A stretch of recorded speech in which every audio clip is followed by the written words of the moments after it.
About 35 years ago, I got obsessed with the simple question: what makes the difference in the quality of people's lives? What makes some people leaders and other people followers? What makes most people talk about a dream and never follow through, and other people, just a small percentage, kick ass, take names. You can throw any obstacle at them, they find a way to break through. What's the difference? And when I first grew up, I grew up very poor financially. I grew up in a very tough environment. When I met my fourth father, I said, Mom, I'm confused. I was confused because I always loved people, just my nature. But when I was in high school, I was not the most popular kid in school. In fact, the most popular kid in school treated me like hell. He was so vicious and mean. I thought, what makes that guy popular? So it made me obsessed to want to know why people's lives turn out so differently. And my first answer, growing up poor with no great role models, was, well, some people are just lucky.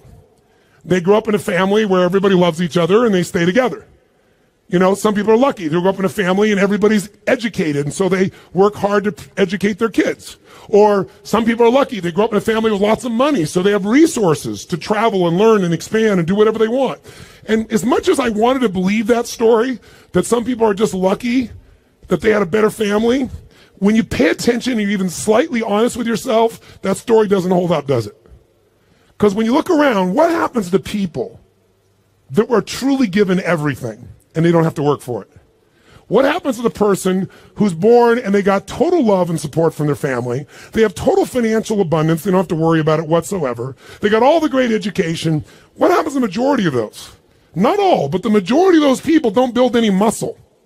They're not hungry because everything was given to them, so they don't have any hunger that could give them drive. Which, if you ask me, Tony, what's the single most important key to success above anything else? It's not talent, it's not skill, it's hunger. If you get enough hunger going in you for an answer, you'll find the answer. If you get a hunger enough inside of you that says, I got to take things to a next level, I got to achieve, I got to make a difference, I got to expand, you will find the answer. People's intelligence will expand if they got enough hunger. But if you got everything and you're not hungry, you're not going to have much. Look at the pathetic people you read about in the rag newspapers who were given everything. And as a result, what do you find out? The majority of people that are given everything, you find them living in rehab. They've been getting everything else, and they're going in and out of rehab for drugs or alcohol or something else. And then you find these people that life seems to have stepped on. You know the kind of people I'm talking about? Life has kicked them in the face. They've experienced tremendous injustice. Nothing has been fair to them. They've been abused mentally, emotionally, sexually, spiritually, whatever. And very often, those are the very people that most of us are inspired by, who achieve levels that most people never dream about and who touch society. For example, what would you guess would be the future for a child if I described their background? Because most people think biography is destiny. What you've been through determines who you are. And most of us, if we're not succeeding, can tell everybody the stories of why we're in that place. But it's much more fun to tell people where you are today in spite of what happened in your life. That's a much more interesting story, isn't it? But if you look around, what if a person's story is this? True story. A person's born and their father's not there as a baby. Their father left before they got there. Their mother is going to raise them, and their mother's 13. A child being raised by a child. If that's all they told you, what would you predict the future of this child would be good? Real positive, uplifting, expansive, powerful, influential, or concerning? Concerning. What if I said this 13-year-old mother didn't know what to do with this baby and was overwhelmed, so she gave the baby most of the time to her grandma, who had lots to deal with? And what if I told you, with grandma not noticing, before this child was 13, she was sexually abused more than 3 times by different people in family and friends? Now, a little baby being abused, a child being abused. What's the future? Doesn't look too bright, does it? What if I told you at 13, when the baby turned 13, this baby became exactly like her mother and became pregnant as well? Followed exactly in her mother's footsteps. What if I told you at 13, when the baby arrived, the baby was stillborn? The baby died at birth. What would that do to an adult mom having a baby, much less a 13-year-old child? What if I told you the kid went a little crazy with her behavior, got so outrageous and out of control, they put her in an institution, but fortunately the institution didn't have enough beds, so they couldn't keep her there more than a few days, and they finally released her to a man who claimed to be her father, who she'd not met. By now I'm sure you figured out whose story this is. Who is it? This is Oprah Winfrey's story. Oprah Winfrey went through all that we just said, plus she was African American at a time in the U.S. when the President of the United States was not African American, and when many people in the U.S. did not judge people by their character, they judged them by their color based on nothing whatsoever. This woman has become one of the most influential people in the world, females on the planet, and that's her story. So the reason is, whatever story you're being told about the economy, whatever story you're being told around you, you have to be so aware not to buy into a limiting story. Either someone else telling you that or you telling yourself that.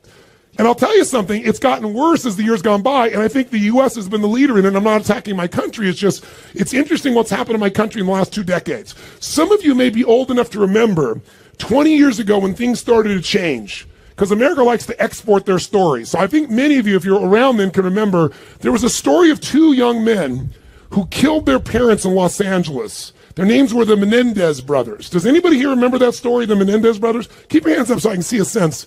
Yeah, quite a few of you can remember the story. If you didn't know the story, it's about these 2 young men. They killed their parents, their mother and father, at point blank range with a shotgun. Murdered them in cold blood. But when they went to a jury trial, the jury couldn't decide. They admitted they did it. They admitted it. But they said, but our parents were abusive. And so the jury literally was deadlocked. It took 2 jury trials to convict them. Now, all because they were abused. Well, many people are abused. They don't kill their parents with shotguns, right? See, if you and I are going to be successful, we're never going to get it by blaming somebody else, including God. People say, I'm poor because God wanted me poor. I'm fat because God got me fat. No, you're poor and fat because you sit on the couch and watch TV and eat Cheetos all day. It's not God's fault. So what I'm suggesting to you is you and I have to come up with a better story, a story that can make things work. So now I want you to tell me the truth on something here. Tell me right now, who here in this room has ever failed to accomplish something that really mattered to you? We all know we failed at some point. The first time I ever asked this question on stage, it was spontaneous. I was at this group called TED, Technology, Entertainment, and Design. And I asked everybody in the audience, because they're all multi-billionaires, the guys that started Yahoo, the guys that started Google. It's this really unique group of people. And they're in this darkness. And they weren't responding, so I said, let me just ask you a question. How many of you have ever failed? No one raised their hand. I said, thank you for your full participation. How many of you have ever failed? They all raised their hand. I said, great. When you failed in the past, why did you fail? And this is where you hear people's story. Remember why I'm telling you this? Because I want to tell you right now, you might write down something. Change your story, change your life. We all have a story about why we are where we are. If you're not where you want to be in your life, in some area, like maybe your body's great, but your finances aren't, or your finances great, but your relationship sucks, or doesn't, or whatever, the bottom line is, you've got a story why it's that way. And the story we tell ourselves protects us from pain. It gives us a reason why it's not our fault, or it's going to be okay in the future. But the story that protects you also imprisons you. It keeps you from changing your life. So in order to create a change in your life, you really truly got to change your story. You got to shift your story. You got to find a story that's going to empower you, a story that's going to strengthen you, a story that will push you beyond anything you've ever done in the past. So the story most people have, and that they had at this TED piece, was I said, why have you failed in the past? Didn't have the money, didn't have enough time, didn't have the right resources, didn't know the right people, didn't have the right contacts, didn't have the technology. Some people said we had a lousy leader. The leader said I had lousy people. Right? Isn't this stuff that people tell you? And then in the darkness, I heard this voice say, I didn't have enough Supreme Court justices. And I looked into the dark room down there in the front row, and it's Vice President Al Gore, who lost to George Bush, and the whole crowd. I was in Northern California. It was a Democratic crowd, so they all stood up and cheered like crazy. And when they're done cheering, I just stood there and I said, that's one way to explain why you didn't become President of the United States. You didn't have enough Supreme Court justices. But I might suggest there might be a different reason. And everybody was like quiet, going, what's he going to say? And I said, let's look at everybody else first. Those of you who told me you don't have the money, you don't have the time, you don't have the education, you didn't have the right people, didn't have the right skills, didn't have the right technology, you didn't have the right Supreme Court justices, or enough of them. I would submit to you, you've all told me the reason you failed is you didn't have the resources. Time is a resource. Money is a resource. Technology is a resource. Knowing the right people is a resource. And I said to the audience, here's my experience working with the most successful people on the face of the planet, athletes, presidents of the United States, multi-billionaires. Here's what I know from them. Resources are never the real problem. A lack of resourcefulness is the real problem. I'll say it again. Lacking the resources is not the problem. Lacking resourcefulness is the real problem. What I mean by that is very simple. The ultimate resource is human emotion. What starts wars? Is it logic? Hell no, it's emotion. What makes you get married or get divorced? It's emotion. What will make you stay up all night, work to build your business? Emotion. What will make you give up? Emotion. If you don't master your emotion, if you don't become resourceful, then you're going to think the problem is resources. Because I'm here to tell you, every great person I know didn't have the resources, but they got them because they're resourceful. And what that means is, if you're creative enough, creativity is an emotional resource, can you find an answer to the problem, yes or no? If you're determined enough, can you find the money that you don't have? Can you find it, yes or no? If you care enough and get other people to care with you, can you get them to help you, yes or no? If you are bold enough, if you're strong enough, if you're disciplined enough, can you get yourself to do things other people cannot find a way to do, yes or no? See, the ultimate resource is resourcefulness. And I tell you that, my friends, because I grew up with no resources, but I became very resourceful. And that's why I have the privilege to be with you today. And I said, so are you, Mr. Vice President? I watched you speak last night, and the previous night he'd spoken to this Who's Who crowd, and he had spoken on the inconvenient truth. And it was the first time he did that speech that they made into a movie. And he was so passionate. And you never saw him passionate, but he was passionate. He grabbed everybody. People liked him, people didn't like him. I said, listen, let me tell you something. You said you didn't have enough Supreme Court justices. Here's the truth. I watched the debate with you and Bush. I wanted to vote for you, but I couldn't. There wasn't any energy. There was just ego there. I said, I watched those debates. I said, if the guy that was up here last night was the guy in those debates, you wouldn't need the Supreme Court justices. And the whole crowd went berserk. They started clapping, standing ovation, and he came over and gave me a little high five and said, you're right. And we became good friends out of it. And people came to me afterwards, the guys from Kleiner Perkins, multi-billionaires, they took me to dinner and they go, we've all been thinking that. No one would ever say that. How could you say that publicly? I said, because it's the truth. They go, yeah, but no one said it. And guess what? The truth is, I don't care where you are today. I don't care if you're totally broke and getting here was a huge stretch for you.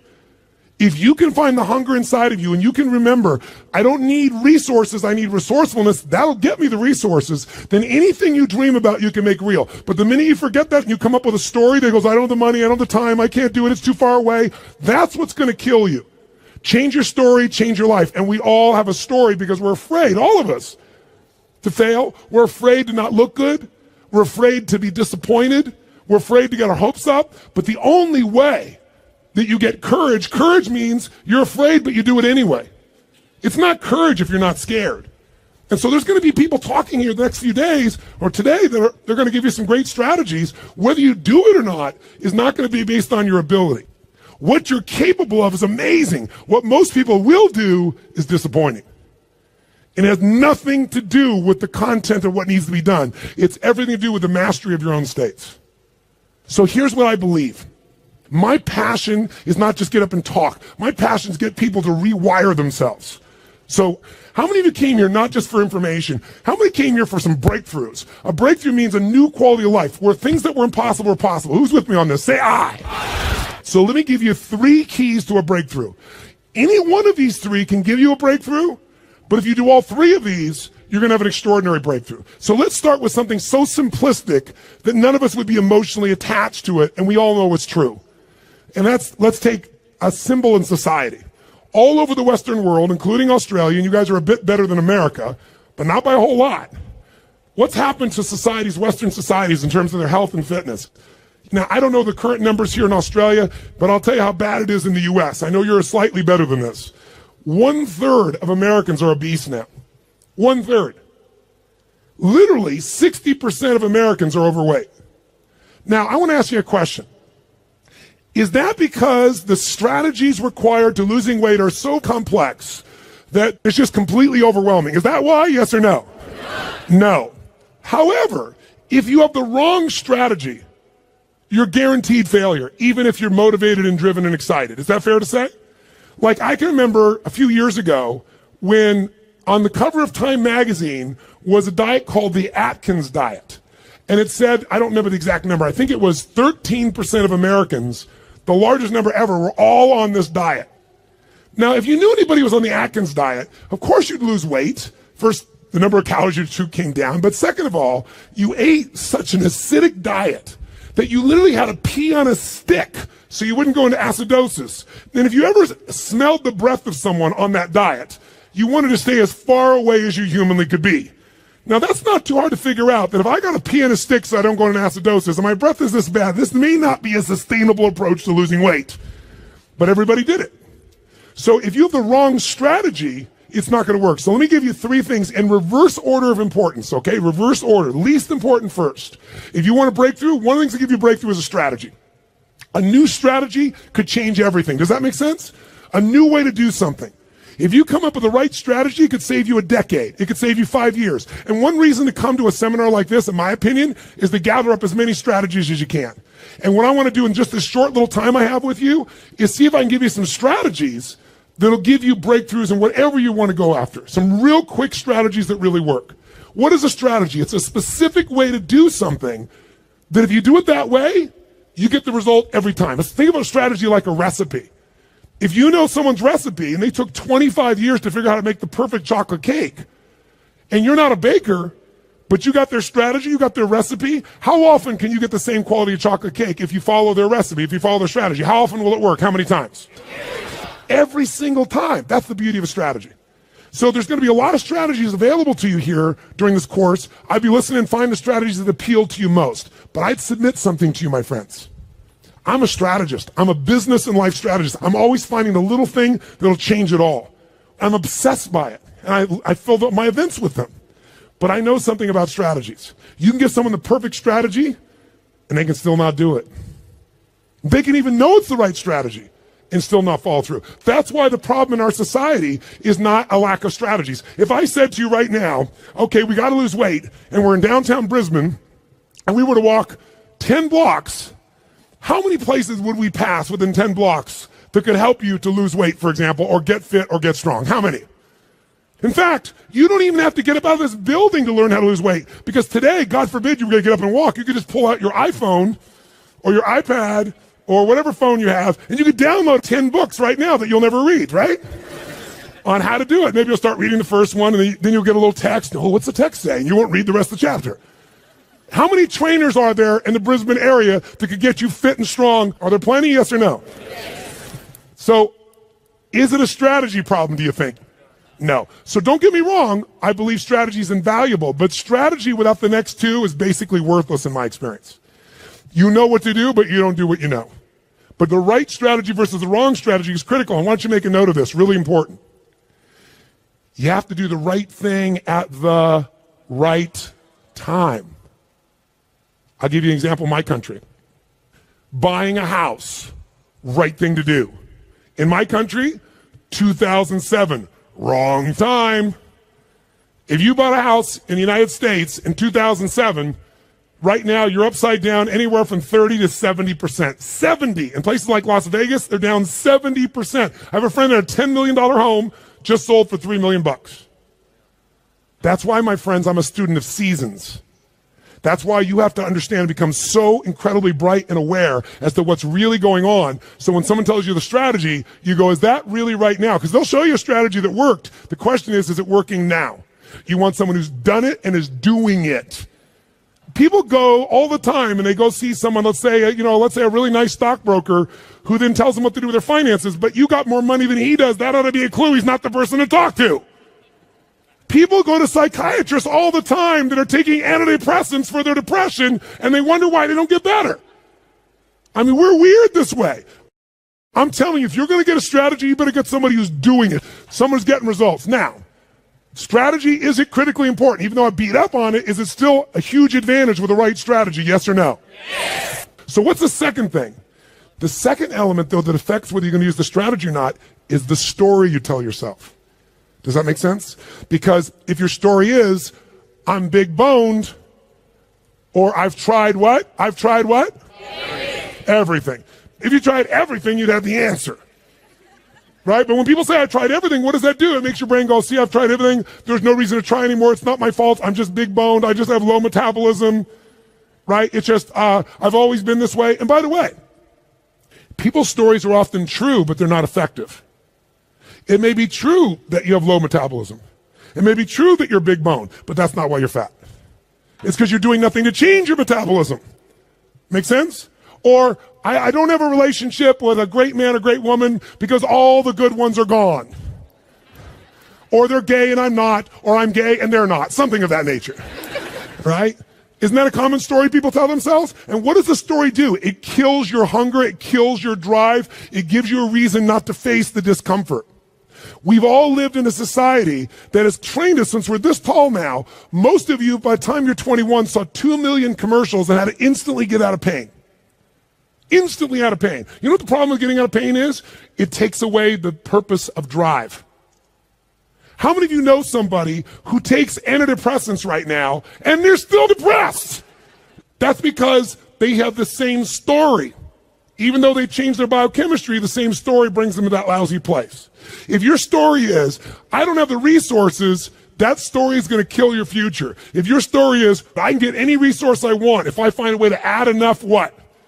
Value to other people's lives, then you can get the resources. It's so amazing. I don't know, because Australia, you don't have a lot of places to go. I know there's a few. But how many of you in this room ski or snowboard? In skiing or snowboarding, if you take up the sport and you get on a really vicious hill, what they call a black diamond hill, there's edges where if you don't stop, you go to the edge and you'll die. And what happens is when you're brand new and you're starting to skid out of control, most people slam themselves on the ground and try to hang on to the hill for dear life. And those are the people that will never master skiing or snowboarding, because they let their fear of the edge push them down. The person that goes, I'm going to dig in, I'm going to work even harder, I'm going to carve. It's scary as hell, but I'm going to stay with it. They learn to carve. Those are the people that have skiing or snowboarding be something they love for the rest of their life. Your story is everything, my friends. And by the way, I'm not lecturing you. I'm sharing with you because I've learned by my own stupidity. That's the only reason I can share this. But you change that story, you'll change your life. Give up the story that limits you. It may even be true. You may have ADD. You may have been abused as a child. It may be true. But that story is not why you don't have great relationships or a great business now. You don't have great relationships or a great business now because you're so afraid of trying and failing, you keep telling that story instead of taking action. Third key, the most important key. Because by the way, if you come to somebody and they go, well, I'm big bone, and you go, that's just your story. They're going, I'll show you a story. I'll beat you to a pulp. We have to do this to ourselves. But if you are going to help someone change, including yourself, you need the third element, the most important element, and that is you need the right state. State, or Australians call state. State. If you're going to have the right state, then what you have to understand is your state determines how you think and feel. Right? How many of you in this room can remember a time when you got really angry at somebody? Do you ever notice when you're really angry at somebody, suddenly you remember everything they've ever done? Because when you go in that angry state, it makes you take the parts of your brain that relate to a story that supports that state. On the opposite, how many of you in this room can remember a time in your life when you fell head over heels in love with someone out of your mind? How many can remember a time like that? Say I. It's been a long time for some of you. Is that all the... Make the sound of head over heels in love. Go ahead, make the sound. Is that short-lived for you? Let's try this. Ever been so head over heels in love you couldn't stop thinking about the person? You wanted to make love to them every moment. You're just dreaming of them. You felt them wanting you. You wanted them. You're out of your mind. Make that sound. What does that sound like? Go ahead. Much better. Much better. See, in the beginning of a relationship, when you love somebody, what will you do for them when you love somebody? What will you do?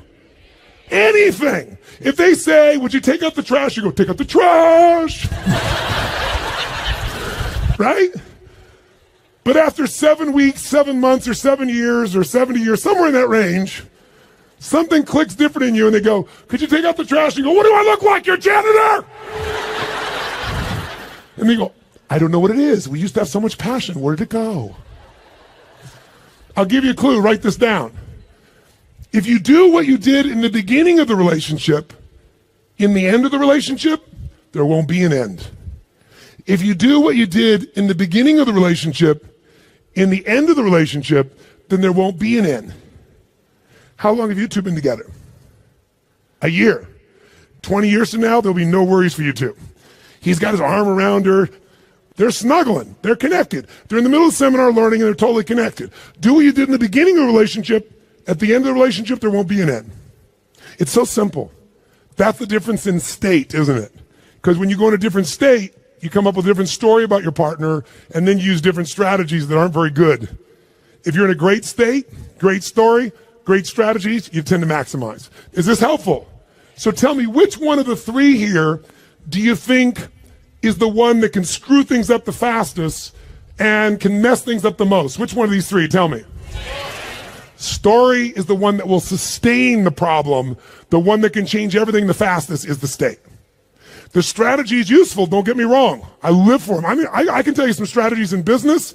I've taken companies, I buy them for next to nothing and turn them around, make millions of dollars, just using a couple of little strategies. Some of you will come to my business mastery program, you'll see. I tell people on day one of my business mastery, you come, if today, the first day is not worth a minimum of $1 million to you, day one, $1 million minimum, then I'll give you all your money back, plus you get to keep everything got out of day one. It's only a 4-day program. My clients are like multi-billion-dollar companies. We've helped turn around HomeX, the largest home builder, to give you an idea, in Mexico. They credit us in the last 2 years to $750 million of increases from what I did with them. That's their words, not mine.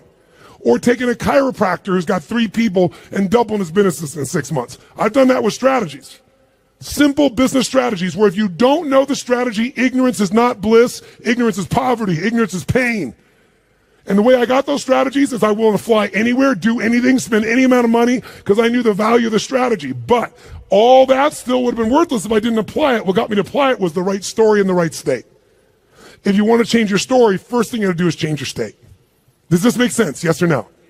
So now, let's take a look at you and what you want. If you and I want to say, why do people's lives turn out differently than other people? We can come up with one word and I can show you where it is. Decisions. Write down decisions, not conditions, determine my destiny. Decisions, not conditions, determine my destiny. If you look at your life and you look back on it over the last 10 or 15 years, I'd be willing to bet there have been some decisions that if you would have made a different decision, your life would be radically different today. Your relationships or your income or your happiness or your body weight. Everybody's got a story about how the condition affected them. But I can take you 2 people that went through the same conditions, and one person comes back from war and they kill themselves or other people, and somebody else comes back and they spend all their life working for peace. I can find 2 people that were abused as a child. One of them lives totally inside themselves, feeling sorry for themselves. The other one becomes somebody who has an incredibly passionate relationship because they're never going to let anybody hurt who they love. Same conditions, different decisions. So when the economy that you're going through right now, it doesn't matter what the season of your economy is. What matters is the decisions you're going to make. And let me give you the 3 decisions you're making every moment you're alive, including in this moment. And you see if it's true or not. First decision you're making right now, in this moment, every moment of your life, is what to focus on. What to focus on totally affects your life. Think about it. Whatever you focus on, you're going to feel, even if it's not true. If you're focusing on, oh my God, the economy's going to go to hell, when you focus on like that, you're going to feel like hell, and your decisions are going to be hang on to what you got. If you're focusing on, everybody's scared to death, this is a perfect time for me to find an ultimate advantage, because during times of maximum pessimism is when you can do the best. If that's your focus, you're going to find a different set of opportunities. Focus equals feeling. Focus equals direction. Focus shapes everything. What's the problem though? Most of us don't control our focus. We let the world around us do it, don't we? If you're going to turn on the television set, tell me something. What does the news always try to do to get our attention? Tell us what's rosy and beautiful and magnificent? No. Or find something that will jolt us. Which one? Jolt us. In the old days, today the news is in your pocket, right? It comes to you through your Twitter feed. It comes to you by being fed to, for example, by text by friends or whatever. The news follows us. But to get our attention in a world where everyone's fighting for our attention, they're looking for a story to jolt you. In the old days, before you had news in your pocket, you walked by a newspaper stand, and if it said something like, headline at the top said, great weather this weekend, what did you do? Smiled. That's cool. Did you buy the paper? No, I'm not going to buy the paper. Great weather. I know what I need to know. But if the headline says, big storm coming, what happened? Boom, some money when that sucker you pulled out, you need to know more. So the news is so competitive today, 24/7, there's not enough news. They've got to constantly play this game. So if you don't take control of your focus, the world will do it for you. If you want to feel good about something, what kind of news? What if there was a movie? And you went to the movie, and here's the beginning of the movie. The main protagonist, the main character, is cool, having a great time, physically healthy, strong, happy, great family, great finances, great everything. That's how it starts, okay? Second part of the movie, still good. Third part of the movie, phenomenal. End of the movie, everything's cool. Who's going to go to that movie? What are they going to say? That movie's the most boring what? Movie on the planet. So you and I, if we don't take control of our own focus, we let the environment do it for us because they're always looking to get your attention. Film at 11, your child could die by drinking the natural water here coming out of this area. And when you get to the story, it's never quite the story, but they use that headline to get you. There are headlines in your own life too, though, aren't there? Headlines we use on ourselves. If you want to change your life, change your focus. I'll give you 3 examples real quick. Everyone has a pattern of focus. It's not what you focus on in the moment that affects you. It's what you focus on regularly. So for example, do you tend to focus, personally you, on what you can control or what you can't control? Those of you focus on what you can control tend to feel more in charge of life. Those that focus on what you can't control, by the way, is there plenty of stuff we can't control in this world, yes or no?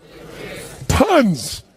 And if you focus on it, you will be depressed. Depressed people constantly focus on what they can't control.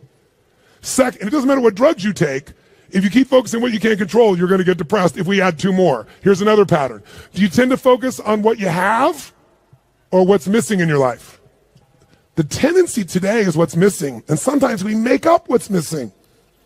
If you focus on what you have, when you're focused on what you're grateful for, how does your life feel? When you start thinking, oh my God, look at how I'm living. I mean, the worst Australian person who's having the worst, toughest time is having a better time than 90%, I should say more like 80% of the planet. Because about 80% of the planet lives on $2 a day. Most of us, our worst nightmare is somebody else in the world's greatest dream. But if we don't focus on what we have, and we focus on what we're missing, you're going to feel like hell. And don't get me wrong, sometimes focusing on what you're missing will give you some drive. Cool. But you just got to balance it out. People are depressed, always focus on what they can't control, always focus on what's missing. And here's the third one they have. Third one. And by the way, most of you have one of these, maybe 2, not all 3. If you have all 3, I know you get depressed pretty easily. Okay? Third one, do you intend to focus on the future, the present, or the past? Now, we all do all 3, right? But which one do you tend to put more focus on, the future, the present, or the past? What is it for you? Just say it out loud, quick. Future. Now, in this room, you hear a lot of the future, which in my country is called future. And most of you came here because you're interested in the future, aren't you? Isn't that why you came here? That gives you an advantage, doesn't it? Because most people tend to look at the past. If you're focused on the past, since you can't control it, it's going to probably, many times, lower your energy or even depress you. If you focus on the present, you'll probably be happier because the present moment's got more to it. A great business person looks at the future and the present, back and forth. A great happy human being tends to live in the present. A miserable human being tends to live in the past. Now, there's some exceptions. If your past is the best part of your life, you might want to spend more time there. But the problem is, if you're trying to drive yourself into the future and you're using a rearview mirror called the past, what's going to happen, my friends? Tell me what's going to happen. You're going to crash. You're not going to go backwards, you're going to crash. Make sense? So these are just 3. I could give you so many more, and if you decide to come to the seminar, we're not just going to tell you this, we're going to work on it. But I want to at least make you aware of it. So if you catch yourself focusing on what you can't control, go, okay, of course I can't control this, but this is what I am in charge of. This is what I can control. I'm missing this, that may be true, but here's what I do have. That will shift your state, which will then allow you to come up with a better what? Story, which will then get you to possibly be able to use a better strategy. Here's the second decision you're making right now as you're sitting here. Second decision, as soon as you focus on something, you now have to give it a meaning. What does this mean? What does this mean? So for example, is this problem in your life a problem? Is it God punishing you? Would it feel different than if you said I have a problem versus God's punishing me? Or is it a challenge? Or what if it was a gift? What if this problem was truly a gift? Would it change how you felt, the state you're in, the strategy you would find, versus if you thought this was a curse? You better believe it. And every moment we're making decisions once we focus on something, on what it means. Were you just humiliating me? Were you teasing me? Were you challenging me? Whichever one you come up with is going to change a very different relationship between you and I. And it's all what you make up in your head, the meaning you give it. Is this the end or the beginning? If you think this is the end of a relationship, are you going to treat the person the same way as if you think it's the beginning of a relationship? Yes or no?